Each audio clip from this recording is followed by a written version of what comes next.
മിക്കവാറും ഉടനെ അവന് നടക്കാൻ കഴിഞ്ഞേക്കും. ആ ഉറപ്പ് തോമസ് വൈദ്യൻ നമുക്ക് തരണോ അച്ഛാ? ഞാൻ കുറെ ദിവസമായിട്ട് വിചാരിക്കുന്നു അദ്ദേഹത്തെ പോയിന്ന് കാണണമെന്ന്. അപ്പോഴറിയാലോ കണ്ണേട്ട് നടക്കോ ഇല്ലയോന്ന്. എന്നാ സീമന്തിനി, നീ ഒന്ന് ചെല്ല്. ഇപ്പൊ തന്നെ മോൾക്കൊപ്പം. എന്നിട്ട് അവൻ നടക്കോ ഇല്ലയോന്ന് അയാളോടൊന്ന് ചോദിക്കും. അങ്ങേര് ഉറപ്പ് തന്നു കഴിഞ്ഞാ പിന്നെ പേടിക്കണ്ടല്ലോ. കണ്ണൻ നടക്കുമെങ്കിലേ ഈ വരുന്ന ചിങ്ങത്തില് നിങ്ങളുടെ കല്യാണം അങ്ങ് നടത്തട്ടെ മോളെ. കണ്ണിട്ട് നടക്കുവാണെങ്കിൽ എനിക്കതിൽ എതിർപ്പൊന്നുമില്ല.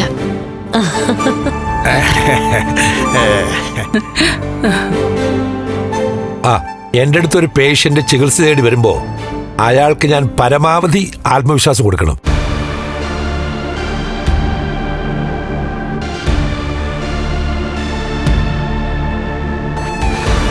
പേഷ്യന്റിന്റെ മനസ്സിന് ആദ്യം ഒരു ബലം കിട്ടിയെങ്കിൽ മാത്രമേ മരുന്നിന് പോലും ഫലമുണ്ടാവും. അതുകൊണ്ടാണ് ഞാൻ കണ്ണനോട് അങ്ങനെ പറഞ്ഞത്. അപ്പോ കണ്ണിട്ടിന് നടക്കാൻ പറ്റില്ലേ സാറേ?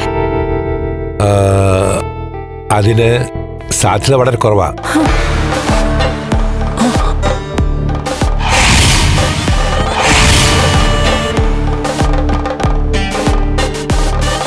ആ, 10% സാധ്യത ഉണ്ടായിരുന്നെങ്കിൽ ഞാനത് 100 ആക്കിയേന്. അല്ല, കണ്ണന്റെ പാദങ്ങളൊക്കെ ഇപ്പൊ ചലിക്കുന്നുണ്ടല്ലോ. അന്നത്തെ ആക്സിഡന്റ് ഉണ്ടല്ലോ, അതിൽ നട്ടല് തകർന്നതാ. അതുകൊണ്ട് ഈ ജന്മം അത് പഴയ പോലെ ആവില്ല. അതാകാത്തിടത്തോളം കാലം കണ്ണൻ ഇനി നടക്കാനും കഴിയില്ല. സാറിനറിയാലോ, ഒരുത്തി ഒരു പെണ്ണുങ്ങളും ചെയ്യാത്ത ചതിയാ കണ്ണനോട് ചെയ്തിരിക്കുന്നെ. അതിലെനിക്ക് അവളോട് നിങ്ങളെപ്പോലെ ഒക്കെ തന്നെ എനിക്ക് ദേഷ്യമുണ്ട്.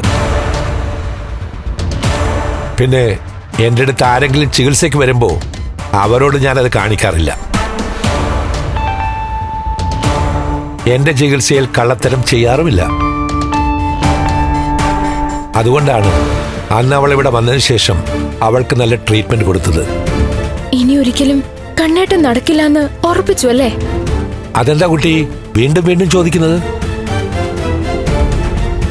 കണ്ണനെ മഹാലക്ഷ്മി വഞ്ചിച്ച ശേഷം കണ്ണനൊരു നല്ല ജീവിതം വേണമെന്ന് നിങ്ങളൊക്കെ ആഗ്രഹിക്കുന്നുണ്ടെന്ന് അറിയാം. അതിനുള്ള പരിഹാരമാണ് കുട്ടിയെന്നും അറിയാം.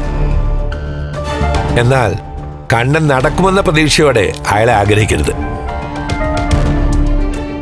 അതുപോലെ തന്നെ കണ്ണന്റെ ജീവിതത്തിലേക്ക് ചെന്ന ശേഷം ലക്ഷ്മിയെ പോലെ പെരുമാറുകയും ചെയ്യരുത്.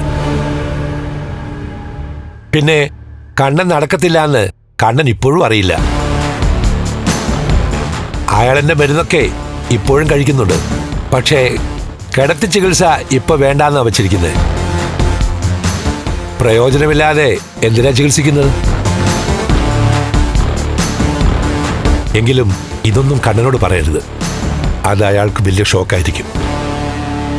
ഞങ്ങൾ ആരോടും ഒന്നും പറയാൻ പോകുന്നില്ല. എന്തായാലും സാറിനെ കാണാൻ വന്നതുകൊണ്ട് സത്യങ്ങൾ അറിയാൻ പറ്റിയല്ലോ. അമ്മേ വാ, അമ്മേ പോവാ.